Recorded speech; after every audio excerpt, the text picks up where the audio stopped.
Hi, team. It's Fitz, and I am back with my guest who I was supposed to have last week. We're going to be talking about Gasparilla, and in a big effort to prove she's human, my very human race director for Gasparilla got sick last week. Not next week. I'm not jinxing her moving forward, but there's been there's been some changes this year. There's been changes everywhere, and I think. Susan Harmeling, my race director, has come up with an excellent compromise for 2021, which I'm really grateful about. So I'm going to bring Susan in and we're going to talk about all of that and get you everything you need to know. And if you're not already registered for Gasparilla, I think you will be by the time we're done. So welcome, Susan. Hey. Thank you. And thank you, too, for understanding me being a little green around the gills last week. I appreciate your patience and flexibility. Of course. That is no fun at all, right? No, it wasn't. Well, you know what? Well, of course, I don't like you being sick, but it's interesting the way people have responded to the running industry and our race organizations over the past year. And sometimes I think that our athletes forget that there's a human at the head of these organizations and that, usually that human is a runner who loved running so much that they decided, hey, I'd actually like to try to bring something cool to my community and serve the runners here. And this would be really fun for me. So you being sick is grade A proof that you're not a robot, that you are officially a real person, correct? Absolutely. So before we get started, I want to tell everyone that the comments are on. So wherever you're coming from, feel free to toss your questions at us and we'll answer them as we can when it's appropriate to inject into the conversation. If you're on Facebook, you have to click that, yes, you give StreamYard permission to show your face and name. And I would love it if you ask a question, say this is, Bob Smith in Orlando or whatever. That would be super helpful. So Susan, tell me how you got started with Gasparilla. Well, it's an interesting story because I ran before I became the race director for Gasparilla, but it was more of a recreational running and to see if I couldn't control my weight and perhaps be a little healthier and a little bit more fit. I was the first event coordinator that the city of Tampa hired for their brand new Tampa Convention Center back in 1990.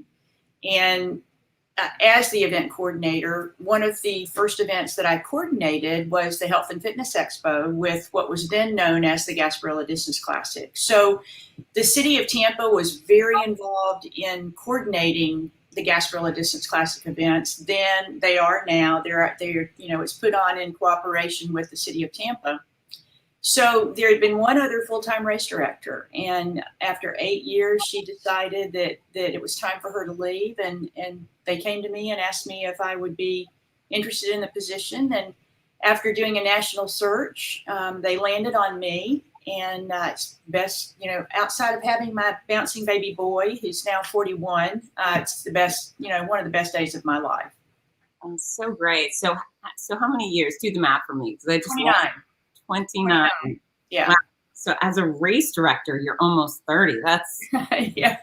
pretty impressive. And, for anyone watching, Susan comes highly regarded from all the bigwigs in the running community. When I told race director Big Sur and OC and Buffalo that I would be announcing Gasparilla this year, and I'm very excited to because I'm a Floridian and it's one of the great races we host here every year that they all ranted and raved about you, and there's a lot of admiration for what you do. So what does it take to put on an event of this magnitude? Well, I'm still amazed at the number of people out there that feel like we just draw a line across the road on race morning and, we say go and they go and all of their needs are taken care of. For all race directors out there, it's almost a 13-month job. I mean, 365 days a year, you're working on this. And when you think about everything that has to be planned, from getting your special event permit from the city of Tampa, to close all the roads, to make sure that solid waste is out there to clean up when you're done, the police department, Tampa Fire Rescue, parking, every city department in the city that we use across the country is involved in putting on an event the size of the Publix Gasparilla Distance Classic. And in a traditional year, that's 30,000 runners. 4 events, the 15K and 5K on Saturday and the half marathon and 8K on Sunday. Full weekend, 2-day health and fitness expo. And then you factor in, okay, the shirts have got to be ordered and designed and produced, and the finishers medals have got to be ordered and produced and designed, and then you've got operations. It just goes on and on. I mean, it for us, it's a labor of love. Yeah. We're all very passionate about what we do. You have to be passionate about being a race director, because if it's not a part of who you are, you're really not going to give it your all. And it really requires that you give it your all, day in and day out. Yeah, I absolutely believe that. What is your favorite part of race day? So if I've done my job well, on Friday of race weekend, I can literally hand everything over to our board and organizing committee and the volunteers. So on race morning, both race mornings and throughout race day, I can just I drive the lead vehicle actually. So I get to see all the volunteers and the runners and the course to make sure it's set up properly. But I'm just there to put out fires at that point, if we have any fires. So my favorite part of race day is getting up at 12:30, 1 o'clock in the morning, going through and having our vehicle swept for bombs, because these days you have to do that. And then watching all of the little folks come in that make the event a success. And there's around 1,700, 2,000 of them, from the volunteers to our timing contractor to our finish line contractor, our course, everything. So everybody just comes together, and they're there for one reason. And the one reason is to make sure that our participants have a phenomenal experience. So that's the best part for me, is seeing it come together, watching those runners cross the finish line, sometimes holding hands with their families or significant others, jumping up in the air. It's nothing but happiness. Truly, it's nothing but happiness. And that's why we do what we do. Yeah. I always feel very fortunate from my perch at whatever finish line I am that I get to be that. You know, I think I get the best seat in the house always to watch that triumph, and there's nothing like it. I desperately miss those finish lines, and our athletes, and I do too. And you won't, in a normal year, a non-COVID year, you won't find a more appreciative group of people. Yeah. Whether they're the fastest one that crosses the finish line first, or that last one that's out on the course that crosses the finish line last, they understand that the volunteers are out there to help them do what they do. And without the volunteers, they wouldn't be able to be out there. So they understand that everyone that's out there for them is out there for them, and to ensure that they have a fun time, a successful day. And they always, I get comments from our volunteers all the time. We couldn't believe how appreciative the participants were, and we'll be back next year. I mean, they felt good about being there. Yeah. As a participant, and I'm still, whenever I'm not announcing, I'm out there on the course. In fact, I've done a race 2 out of the past 3 weekends, and the same thing. I'm thanking volunteers, the other athletes, or I said, thank you for giving me the water and being here. And it's such a great community. So we're going to dive into this year. So I want to start by giving kudos to you, because out of the thousands and thousands and thousands of races across the world, and events of all types, from concerts to, craft fairs, whatever, all of the cancellations. And I think I've had about 55 events of my own calendar canceled. You are the first one. And I equate it to the movie scene where the person's running to get into the elevator or whatever, to get to the interview, and the door is shutting. And then you go, wait, I'm here, and you stuck out your hand. So you weren't going to be able to host Gasparilla as designed because of the 5% infection rate, and you were going to get a no on full-blown Gasparilla. But instead of settling for cancellation or virtual, which virtual is really cancellation, you said, but what? Wait a minute. Don't we have the road?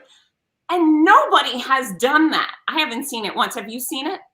No, there was it was running on a sidewalk, I think, up in Virginia Beach. That's the closest that I know of anyway, to what we're going to be able to do.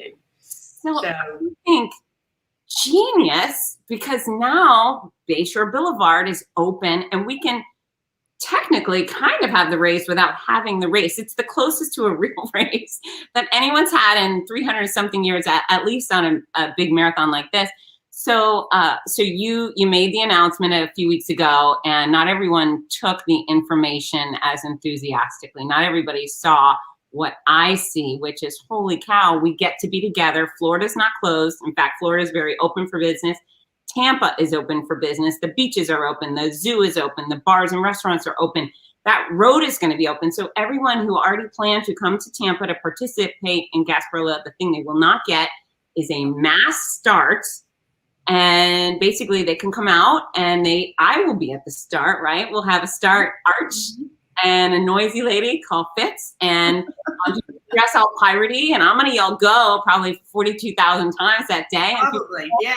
On their own race, do the thing, and come on back. Well, the road is actually pretty busy with other athletes, and they'll come back and get the finish line hoopla. I'm promising that. And yeah, so you got some grief, right? You got some grief. We did, and I if I can take a step back, Fitz, and so back in December, we some people might think we wait until the last minute to make a plan. But back in December, knowing that we could end up with a 100% virtual event, we didn't know what the positivity rates were going to be. We went to the city of Tampa and we met with the police department and pitched them with this idea. We've got a great relationship with the city, and our police department was on board. Absolutely, Susan, we can make this work. Not a problem. We'll just close the roads according to your special event permit that is issued by the city of Tampa for a traditional running event. So we kind of had that in our hip pocket. We knew that if we weren't able to offer the event in May, we would be able to close Bayshore Boulevard and offer, not an in-person race, mind you, but an in-person virtual event. The last stop was Mayor Jane Castor, because she's the one that had to say, okay, I like this idea. Absolutely. Let's move forward with doing it. So once we got her approval, we had to sit back then and wait to see what the positivity rates were going to do with COVID. And we knew, like you said, that according to the CDC, the positivity rates had to be 5% or less for 14 consecutive days. The city of Tampa is abiding by those recommendations. So we watched, and by mid-February, we felt like to wait any longer to make our decision and to make the announcement. Every day that we waited, our integrity was being potentially damaged, because some folks construed the delay in waiting with, oh, you're just trying to get our money. You knew all along, that you were going to be doing this. So we felt like we needed to go ahead and pull the trigger. And no, it was not received very well on Facebook. However, we have right at 12,000 pre-registered right now. The number of people that weren't happy with us was a small fraction of people. The majority of our loyal runners that are with us every single year. And I don't mean to cast dispersions to the Facebook commenters. I don't. But we know in our hearts that we're doing the right thing and doing our best to provide those that want to come down to participate with at least a portion of a traditional Publix Gasparilla Distance Classic race weekend. So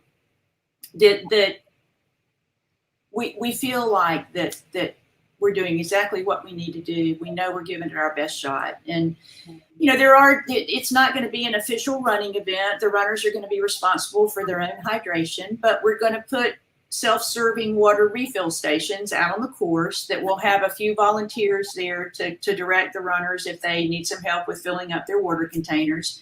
We're also the road's going to be closed. Bayshore Boulevard is going to be closed. The same number of police officers are going to be out there that would be out there for a traditional race day to make sure that our registered participants are kept safe, and also to do their best to keep the general public off of Bayshore Boulevard.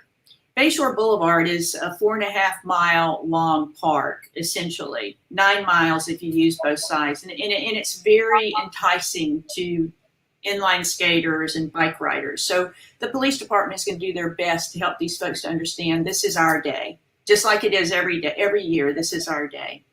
We're also we're giving the runners suggested courses to get their distance in on Bayshore Boulevard, because 2 of our 4 races are not contained solely on Bayshore Boulevard. So all of this information will be going out. I don't want to, keep boring your viewers, but we're really trying to hold their hands as much as we can without holding them too much. It is going to be a virtual race. There'll be some visuals out there to signify when they need to turn around, and there'll be portalettes every mile, because last thing you want is a run around on a course and there not be a potty for him, for them to go to. So we'll have hand sanitizer with the portalettes. I mean, we're doing everything that we can to keep folks safe and take care of them as best we can under the circumstances. Yeah. Within that, I think it's just genius. Getting an echo. I can hear you. Go ahead. All right. I started getting an echo. I just think it's genius because nobody else has thought to do that. I mean, and again, every city has different rules.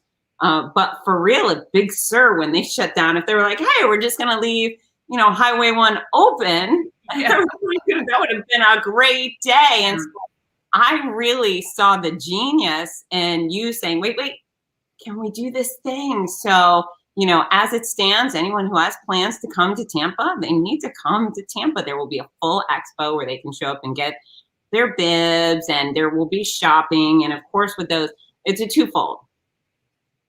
Our runners haven't had access to buy all the fun little doodads that we normally get on a regular basis. Running hasn't been canceled, so people have been wearing through their shoes and, going through their socks and all this stuff and losing their fanny packs.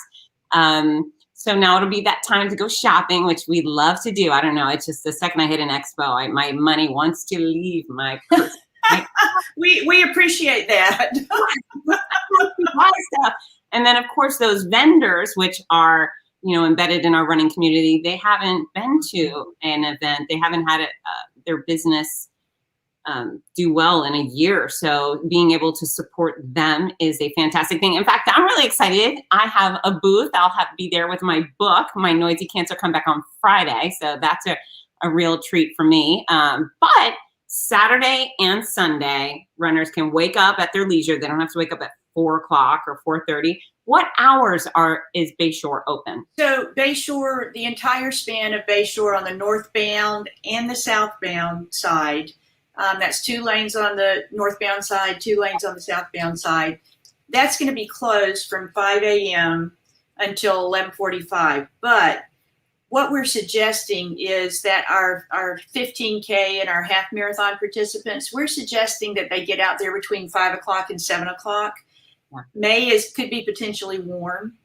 So we'd like for them to go ahead and come on out and run their race. The southern portion of Bayshore Boulevard, a portion of it, will open at 9:45 a.m. But that's 4 hours and 45 minutes that they'll have to get down to the end of Bayshore and run that portion of the route before they head back into the finish line. And then the shorter distance races, we're letting them sleep in a little bit if they want to. And all of this is recommended. Right. Everybody can come out whenever they want to do it. We're not following the traditional schedule of the 15K and the 5K on Saturday and half marathon and 8K on Sunday. If you want to run all any of the distances on Saturday, do it. If you want to run any of the distances on Sunday, do it. So just keep an eye on the information that's going to be coming out. If you're a registered participant, we're going to be sending it to you. If you're not registered already, please register. But the information will be on our website beginning next week that gives the specifics of what our participants can expect from Run Virtually on Bayshore. Yeah, I'm excited. So 5 a.m. to 5 a.m. until 11:45. Yeah. Okay. And then that's our traditional permit. I mean, those are the exact hours. And even opening the southern portion of Bayshore Boulevard, it's according to what our permit is in a traditional year. And so we will have a start line arch and a finish arch. Is it the same arch? Or there? No, there's going to be a start structure. It's not an arch. It's an actual structure. Yeah. And then parallel to that will be a finished structure on the other side. And that's a suggested starting point. And that's where we measured to try and get as close to the distances that the runners are going to be running with our suggested route that they follow. None of these courses are certified. So it's all going to be as close as we could get it. The 15K is pretty close to being right on. The half marathon, the same. The 5K, I think, is a little short, and the 8K is a little long. But they'll be tracking themselves, so they'll know if they need to run a little bit further. Yeah, I've got my friends out there, the Run Disney Run crew. I know they're going to be doing circles wherever they need to. They'll get in their distance no matter what. And so the rumor is true. You have the happiest, noisiest race announcer going to be manning. That likes to dress up, so I'm told. So. Well, I do, especially on stage. So I'm super excited about your pirate theme. I think, if nothing else, this event goes full blown on the piratey nonsense. Well, and Fitz, you suggested that we have a dress like a pirate contest, and we're working to develop that from some social media push. That's not my forte, so I've got somebody else working on that. But we'll be out there taking pictures, and we'll be announcing the Dress Like a Pirate promotion here in the next week or so. So if some of your viewers want to start putting that pirate costume together, there will be a reason. Remember, Publix is our sponsor, and for stuff like this, they give us gift cards to give away. So there could be a gift card in your future. I love it. And Publix for shopping is a pleasure. It's my absolutely. I know all the fancy grocery stores keep coming into my town. I'm like, no, I go to Publix and only Publix. So we got a comment from my announcing partner, Rudy, the other happiest, noisiest guy in racing. Thank you for stepping up and working so hard to provide a live race experience, albeit a different version of this iconic event. Also, brilliant choice to bring in one of the finest announcers in the country. They're racing. Absolutely. So maybe next year, Rudy. He's so fun. So where was I going to go? So one of the places we're broadcasting this right now, and thank you, Rudy, we love you, is Team Run Disney Run. It's a massive Facebook group. There's about 50,000 members, run by Dave Thompson, who they are fanatical Run Disney fans. Now, obviously, they have 0 Run Disney this year. And normally your race goes up against Princess. Right. And so I do have a question from them. What's it like to go up against Princess, for starters? It hasn't. I think that, honestly, I think that there's enough runners out there for both of us. I really do. It hasn't. We were worried initially when we saw that, and it was many years ago, that we started following the same weekend format. We were concerned about it, but we didn't. I doubt they had I know they didn't have an impact. I mean, you don't go up against Run Disney. And we love them, and we wouldn't want to impact them. We were concerned it might impact us, but it didn't. In fact, we found that a lot of our participants chose to run the 15K on Saturday and then drive over to Orlando and do the Princess. So the world is big enough for both of us, truly. You're right. And you're bringing in 30,000 people on your race week. And I think Run Disney's doing about the same for Princess. So, yeah, there definitely is space for you both. However, this year, the Run Disney folks have nothing to look forward to. And I know a lot of them are eyeing Gasparilla, thinking, this could be our opportunity to go check that out and have fun. And I do think the costuming for the Run Disney folks absolutely would be huge. Absolutely. Well, please, we bring them all along. And we need, I'll just be honest with you. So we had to take the leap of faith back in July as to where COVID was going to go. And at the time, things change with COVID on a daily basis. So at the time, it sounded like things were going to be okay in February. July is when we order our shirts. Yeah. So we needed to kind of make a guess as to how many runners we were going to have in 2021. And we guessed that we could have 4,000 in each distance. and we ordered shirts based on that. So we've got room for about 3,000 more entries to wear those shirts. So if anybody is out there thinking about coming over to run and play with us, please consider doing it. Gasparilla exists for one reason, and that's to raise money for local youth charitable organizations. It's been that way since the race was created in 1978. We've actually written checks for $5.9 million. We have a few organizations that raise money through the event, but we actually, at the end of our fiscal year, whatever is left, we write a check to our heritage charities, which is Big Brothers Big Sisters, Boys and Girls Clubs of Tampa Bay, and the Friends of Tampa Recreation. So you're not just helping us. The association is also a 501c3, but it trickles down to these three organizations and a few smaller organizations that we support. So if you're thinking about doing it, I promise you'll have a good time. Yes, it's not going to be a traditional Publix Gasparilla Distance Classic race weekend experience, which is tremendous, amazing. It's going to be a little warm. It's Mother's Day weekend, but we're doing our best to make sure that anyone that gives us their hard-earned registration dollars feels like they were well taken care of while they were out there. Yeah, well, you know what, our runners, what do they always do? They take care of their own health, which I personally value. They take care of their communities, and they take care of wonderful causes. And this has been a year where all of those things have suffered. So this is what an opportunity. we can take care of our charitable urges, our health, and I'm just really so excited to get together with other humans again. There will be humans we haven't seen in a very long time. And, you know, from my point of view, I'm not budging from my level and commitment to making sure runners show up and have a damn good time. The music. Well, thank you, Fitz. Thank you. I've got one more. This is something that has not been announced yet. We're probably not going to announce it until Monday. So this is a little head start. We're getting ready to announce a refer a friend promotion. So anyone that's already registered. So if you're registered to run the race, we're going to send you a discount code for $10 that you can send to a friend that's not registered. If that friend registers, not only do they get a $10 discount, but we're going to give you $10 back on your entry because you're already registered. And then both of you are going to get another $10 discount for 2022. Oh, very nice. Yeah, so it's a net savings for everybody.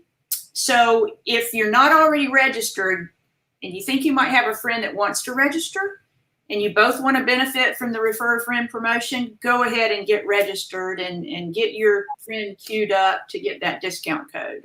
We're excited to be able to offer this opportunity. Gasparilla does not discount its entry fees. We just don't do it because we're a charitable organization that raises money for youth charities. This year, however, is unique, and we need to get some folks out there to register. So that's why we're offering the discounts this year. Yeah, and of course that will make everything far more fun. So if you bring your friends, you can choose a time. You can say, hey, we're going to hit the start line at 6:30. You know, all my friends dressed in the Davy Jones costumes, whatever. You get to pick. You get to pick your thing, and then pursue your race as a unit. This is Brian Hunt. Brian owns the Let's Race app, which is absolutely awesome. If anyone doesn't know that well, it's a really good one. In fact, I found a good race for this weekend that's sold out on the race app. And so he says, thanks for being creative with this year's event. We all understand how difficult it is trying to plan in this environment. Lemonade from Lemons. Amen. Thank you, Brian. Thank you, Brian. And then we got another. Maybe pick up bibs, shirts, and medals for other runners. You can. So on our website, there's a bib number pickup authorization form that just needs to be printed and signed, and that's fine. And we will be distributing at the expo the pre-race and the finishers amenities at the same time, so the runners do not have to come back to the expo twice. So if they visited on Friday, they're going to get everything. If they visited on Saturday, they're going to get everything. And everything is their shirt, their bib, their medal. Yeah, the running cap that Publix, and it's a great running cap that Publix is providing for everybody. And then The post-race amenities, of course, are our great finishers medals, but we also have finishers bags this year. We're having to pre-package everything because of COVID. So everything that you would normally get at the finish line, a finisher's towel, finisher's medal, and any of the food and beverage items that are normally waiting on you and handed to you by volunteers will all be pre-packaged together. Well, I love it. Is there anything else you'd like to add? Do we have any questions out there? We're still checking the comments section. If you have them, speak now or forever hold your peace. No, I think I've covered everything. We appreciate you, Fitz, and the fact that what a gift it was that you reached out to me to come be a part of Gasparilla, because I know you are going to be a gift not only to us, but to our participants this year and in future years. We're excited to begin this fun relationship with you, but also to those runners and walkers that care enough about this sport to be doing whatever they can to support us through this time. And we're businesses too, and without running events, we can't continue. And so there are races out there that they've had to cancel 2 events. They're not generating any income, and it takes income to support the organization to survive. So we're all, there's not a single one of us, and I can't imagine that there's anybody out there that at this point is not in survival mode. It is a scary time for everybody, for all industries, everybody. And that includes organizations that produce running events. Yeah, we've actually seen a bunch of events just close up shop forever, and that's a real risk for those of you who are looking at your local race organizations. You got to support them to keep them. They will not just magically survive this. And then we've had a ton of race professionals that have spent decades in our industry. Just, now they're making plexiglass dividers or taking whatever work that they can. It's difficult, and we have a future. We definitely have a future. Running is not canceled. And thanks to you and your great compromise in Tampa, Gasparilla officially is not canceled. It's looking different, but we're going to provide a really fun weekend. Florida is open for business. Tampa is open. You can come and have a great time in a beautiful town with other athletes. And I'm really excited to see everybody. Yeah, great. We also have hotel room blocks. So go to our website if you live out of town and you like to spend the weekend with us. They're there. RunGasparilla.com? RunGasparilla.com. Yes.